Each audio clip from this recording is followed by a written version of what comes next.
오늘부터 부활주일까지 복음이 무엇인가 복음 시리즈로 말씀을 저는 함께 은혜를 나누기 원합니다.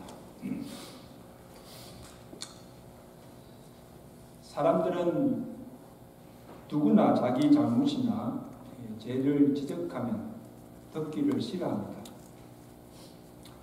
여러분, 전도를 해보면 믿지 않는 불신자들에게 복음을 전합니다. 당신은 죄인입니다. 그래서 예수 믿지 않으면 지옥 간다. 그래서 예수 믿고 우리 천국 갑시다. 이렇게 전하면 반응이 어떻습니까? 열이면 열 다 화를 내고 기분 나빠합니다. 그리고는 당신이나 예수 믿고 천국 가라. 이것은 비단 믿지 않는다 뿐 아니라 믿는 성도들도 마찬가지입니다. 자신이 죄인 줄 알아요. 내가 죄인임을 알지만 시인하지만 죄를 지적하고 죄를 책망하는 소리는 듣기 싫어합니다. 이미 고인이 되었지만 한때 미국에서 긍정적 사고로 파지빅 띵킹 유명하였던 그 로버트 슐러 목사님이 계십니다. 여러분 아시죠? 로스앤젤레스에 가면 크리스탈 처치라고 수정교회를 세우고 그 교회를 30년 넘게 목회하였던 아주 목사님이십니다. 그래서 여러 목사님들을 초청한 그 목회 세미나에서 목사님이 이런 말씀하셨어요. 나는 교회를 개척하고 30년께 목회를 하는 동안 이 강단에서 한 번도 죄인이라는 용어를 쓰지 않았습니다. 그리고 성도들에게 듣기 싫어하는 죄, 지옥, 심판이란 말도 사용하지 않았습니다. 그럼 무슨 설교를 했을까? 사람들이 듣기 싫어하는 말을 전하는 것은 목사로서 지혜롭지 못합니다. 그러면 교회가 부흥하지 못합니다. 그렇게 말씀을 전했습니다. 한때 그 교회가 많이 부흥했어요. 소문이 났어요. 그런데 결국 말년에 그 목회사를 그만두고 그 아름답게 지었던 수정교회도 가톨릭에 넘기고 말았어요. 여러분, 이 목사님의 말씀이 복음이 아니에요. 복음을 잘못 이해하고 있는 거예요. 이 또한 성경적인 가르침이 아니에요. 이 로마서를 여러분 읽어보시면 로마서는 복음 중에 복음이에요. 그리고 이 복음이 무엇인가 그 복음의 진수를 우리에게 가르쳐주고 있는데 사도 바울이 로마서 1장에서 3장에 걸쳐까지 복음을 우리에게 소개하면서 제일 먼저 죄가 무엇인가 또 죄인들에게 임할 하나님의 진노 그 하나님의 심판이 어떠함을 우리에게 정리해주고 있습니다. 오늘 본문에서도 보세요. 모든 사람들이 다 죄인이며 죄 아래 있다고 선언하고 있습니다. 자, 우리 3장 9절 말씀 보십니다. 자, 그러면 어떠하냐? 우리는 나으냐? 결코 아니라 유대인이나 헬라인이나 다 죄 아래 있다고 우리가 이미 선언하였느니라. 아멘. 그리고 3장 23절이 모든 사람이 죄를 지었음에 하나님의 영광에 이르지 못하였다고 선언하고 있습니다. 그러므로 이 성경은 유대인이든 헬라인이든 믿는 자든 믿지 아니하는 자든 사람들이 인정하든 부인하든 의인은 없나니 하나도 없다 했어요. 모든 사람이 하나님 앞에 뭐예요? 죄인이라고 선언하고 있습니다. 그리고 고백하는 나는 죄인입니다. 이게 복음의 시작입니다. 그러므로 이 복음이 누구에게 필요한가? 또 누가 이 복음을 들어야 하는가? 나는 죄가 없다. 스스로 의인이라고 생각하는 사람에게는요, 이 복음이 필요 없어요. 또 예수 믿을 이유도 없어요. 내가 지은 죄도 없는데 무슨 죄를 회개하며 무슨 죄에서 구원 받을 필요가 있습니까? 내가 의인인데. 그리고 예수님께서도 인자가 온 것은 잃어버린 자를 찾아 구원하러 왔다. 잃어버린 자가 누구예요? 잃어버린 자가 바로 죄인입니다. 누가복음 5장 31절에도 건강한 자에게는 의사가 필요 없고 병든 자에게라야 의사가 있을 때 있나니 나는 의인을 부르러 온 것이 아니라 죄인을 찾아 회개시키려 구원하려 왔노라. 아멘. 예수님이 이 땅에 오신 것이 누구를 위해서? 죄인을 위해서. 여러분, 사람이 몸이 아프면 어디 가요? 병원 가지. 병원에 갔는데 내가 지금 죽을 병에 걸려 있는데도 의사가 내게 무슨 병인지도 알려주지도 않고 또 처방도 해주지 않고 치료도 하지 않고 그냥 괜찮다. 그대로 두면 어떻게 됩니까? 결국 그 병으로 죽고 말아요. 살 수가 없어요. 환자가 살 수 있는 길은 의사를 통해서 정확하게 진단을 받고 무슨 병인지를 알고 어떻게 하면 그 병을 고칠 수 있는가 처방책을 바로 듣고 그대로 따를 때 무슨 병이든 고칠 수가 있습니다. 아멘? 무슨 암도 고칠 수가 있습니다. 여러분, 하나님께서 오늘 우리가 듣기 싫어함에도 불구하고 계속해서 죄를 지적하고 죄인이라고 선언하는 이유가 무엇인가 하면 우리가 지은 죄가 무엇인가, 또 그 죄로 인한 결과가 어떠하며 어떻게 하면 우리가 그 죄를 사함받을 수 있고 그 죄에서 구원함을 받을 수 있는가, 그 해결책을 오늘 우리에게 알려주고 우리를 죄에서 구원해 주시기 바랍니다. 아멘? 이게 복음입니다.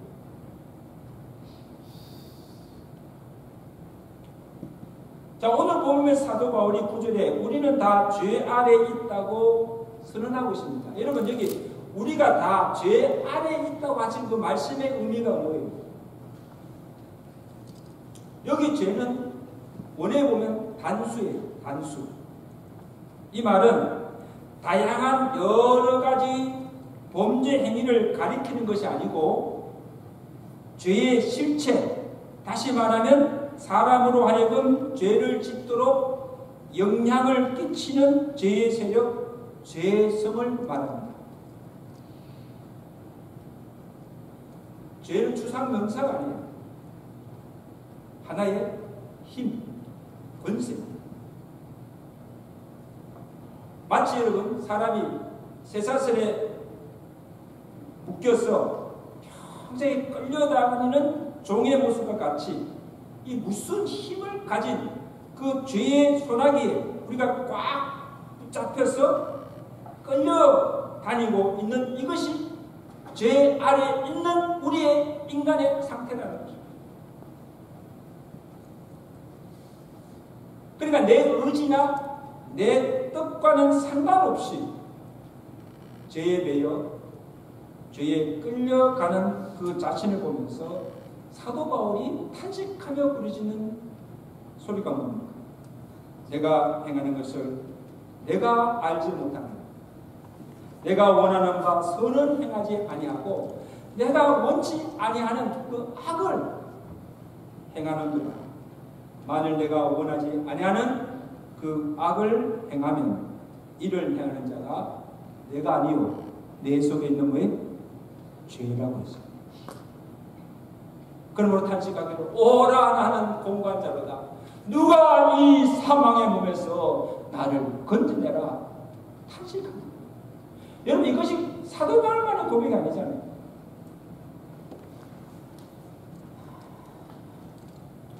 자신의 의지와 자신의 뜻과 상관없이 나를 이끌어서 내가 원치도 아니하는 악을 행하고 죄를 짓게 하는 그 힘, 그 죄성, 우리를 죄 아래로 끌고 가는 이 죄의 권세가 누구인가?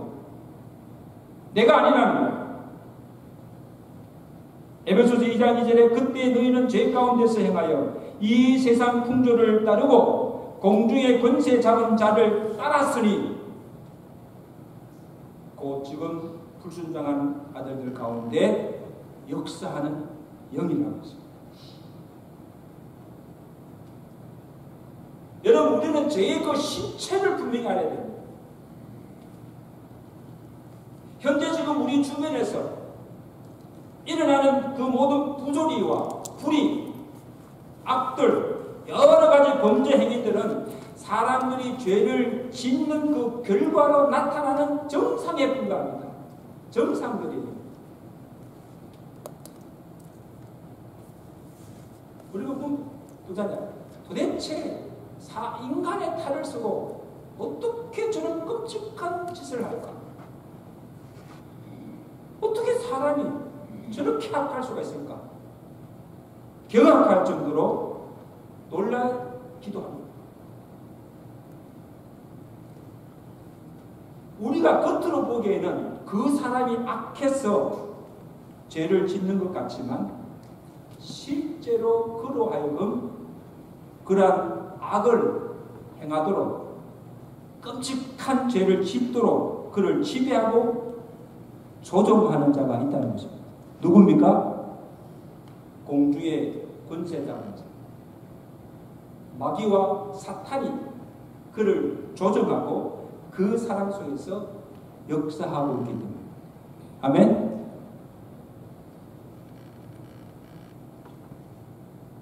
죄 안에 있는 인간의 상태가 어떻습니까? 3장 10절 보십니다. 자, 3장 10절 사도 바울이 어떻게 모사하고 있습니까? 다 같이 읽습니다. 시작. 의인은 없나니 하나도 없으며 깨닫는 자도 없고 하나님을 찾는 자도 없고 다 치우쳐 함께 무익하게 되고 선을 행하는 자가 없나니 하나도 없다.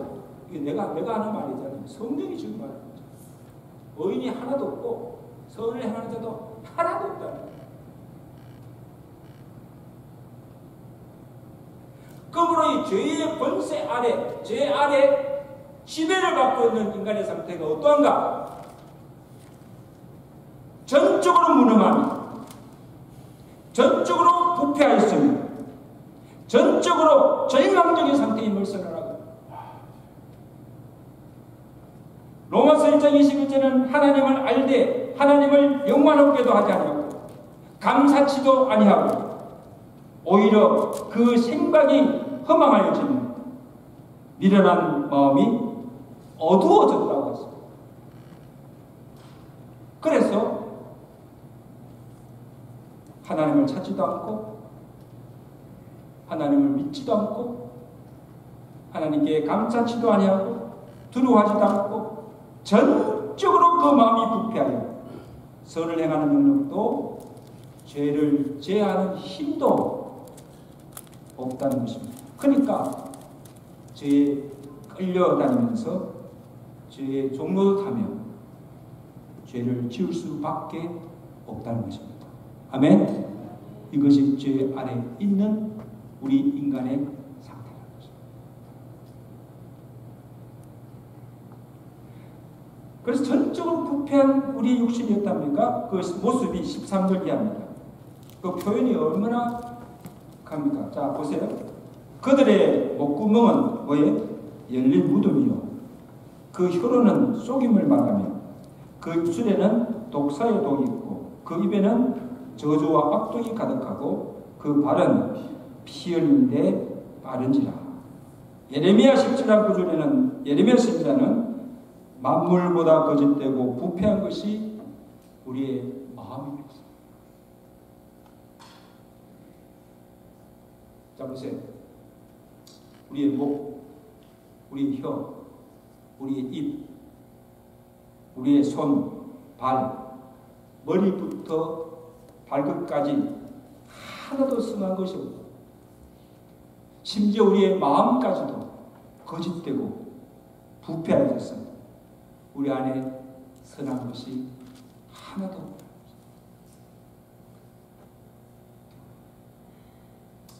우리가 말하고 우리가 행하고 마음에 품은 그 생각까지도 악하고 죄를 짓기에 발빠르고 급급한 이것이 죄 아래 있는 우리 인간의 실제 모습이라는 것입니다. 통탄한 것이죠.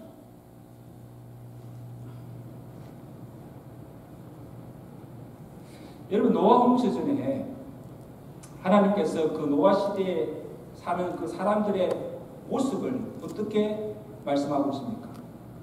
창세기 6장 5절을 보면 여호와께서 사람의 죄악이 세상에 가득함과 그의 마음으로 생각하는 모든 계획이 뭐예요? 항상 악할 뿐임을 아시고 보시고 땅 위에 사람 지었음을 한탄하사 마음에 결심하시고 작정하십니다. 내가 지면에서 다 쓸어버리자. 죄악으로 간영하여 그 세상을 하나님께서 심판하시겠다는 거예요. 다 쓸어버리겠다는 거예요. 이는 땅에서 모든 인력 있는 자의 그 행위가 부패하였습니다. 그래서 하나님 어떻게 하십니까? 죄악이 간영한 세상을 보시고 홍수 심판하시고 모든 육축과 사람까지도 다 홍수로 멸하신 것입니다. 죄의 결과입니다.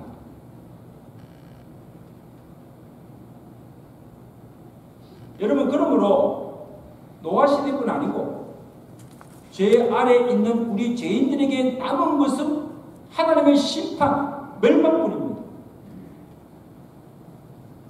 16절에 보세요. 그들 결국에 어떻게 됩니까? 파멸과 고생이 그 길에 있어 평강의 길을 알지 못하였도다. 그들의 눈앞에 하나님을 두려움이 없는지라.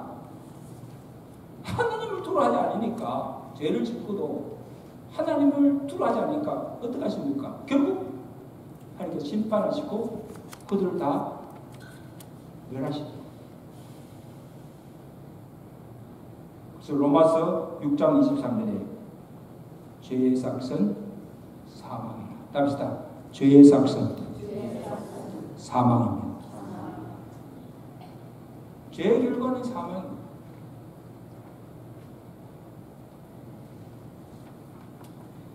자, 그러면 어떻게 우리가 죄를 이길 수 있고 그 죄에서 구원함을 받을 수가 있는가? 그래서 사람들이 악을 건절하고 범죄 없는 세상을 만들기 위해서 법을 만들고 또 법을 어긴 자들을 잡아서 옥에 가두고 심지어 사형까지 시킵니다. 범죄와의 전쟁 버리고 범죄 없는 세상을 만들자 이렇게 하잖아요. 근데 그렇게 한다고 해서 악이 건절되고 범죄 없는 세상을 만들 수가 있습니까? 여러분 지금 우리가 사는 세상이 어떻습니까? 어떤 세상입니까? 아마 노아 시대보다 더 악이 관영한 세상.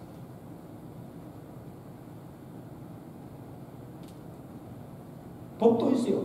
법이 없습니까? 법이 있어요. 그리고 그 법을 집행하는 경찰도 있습니다. 범죄자를 수사하는 검사도 있고 또 죄인들을 재판하는 판사들도 얼마나 많습니까? 미국이 법치국가 아닙니까? 법을 어기면 바로 구속되는 거예요. 그런데 악이 건절되었습니까? 도리어 사람들이 더 영악해졌고 범죄도 더 진영적이 되어서 그들의 악행을 막을 수가 없고 갈수록 범죄자는 늘어나고 각 주마다요. 이제는 그 죄수들을 다 수용하실 정도로 감옥이 부족하다. 이게 오늘 우리가 사는 세상. 세상의 그 법으로도 어떤 공권력으로도 막을 수가 없는 거예요. 갈수록 더 악해집니다.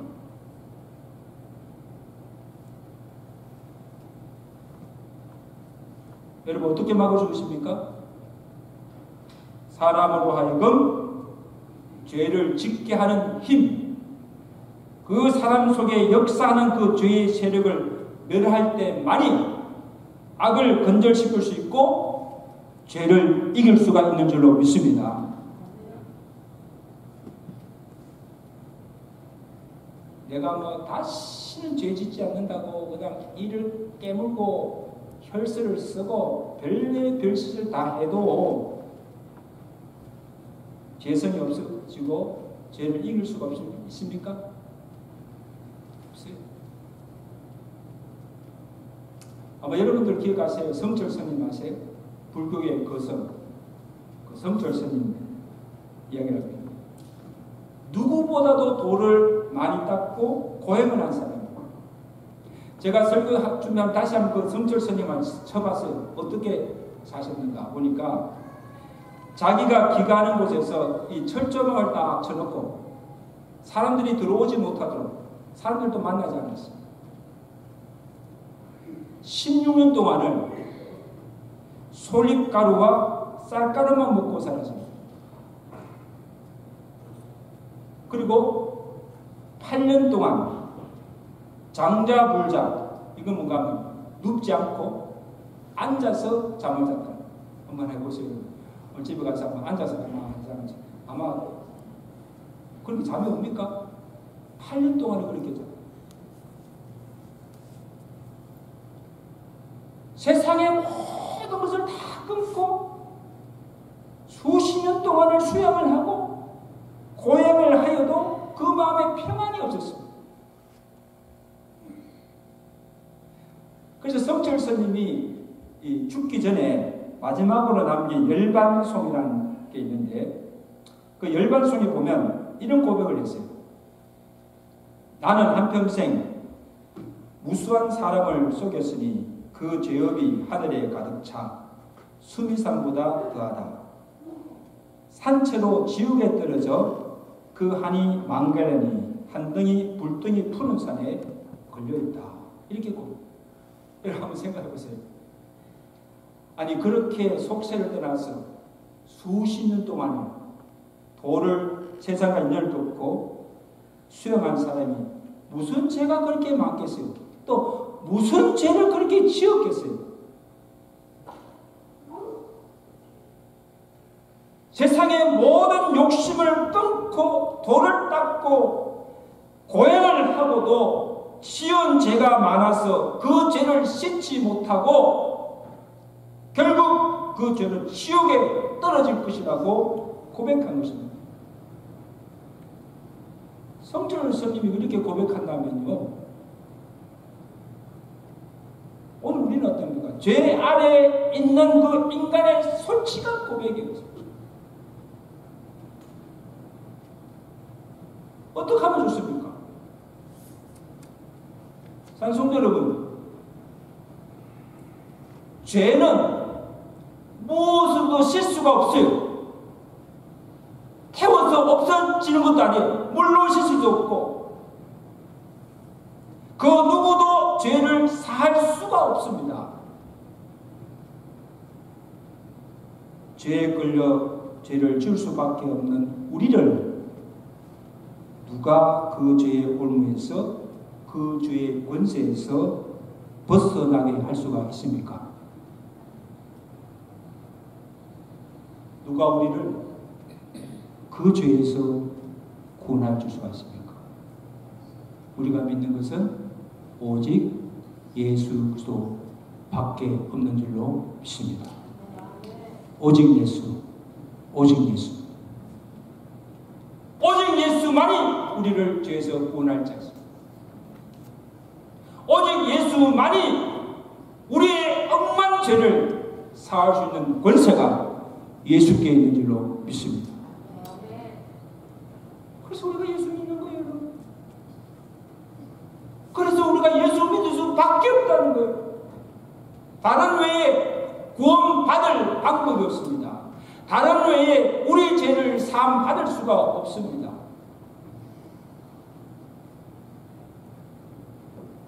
예수님께서 이 땅에 오신 그 이유도 죄 안에 있는 우리 죄인들을 찾아서 구원하러 오신 것입니다. 아멘. 그래서 다음 시간에 우리 죄가 어떻게 사함받고 우리가 어떻게 죄에서 구원을 받을 수 있는가 그래서 말씀을 나누며 또 은혜를 받기를 원합니다. 우리 함께 기도하겠습니다.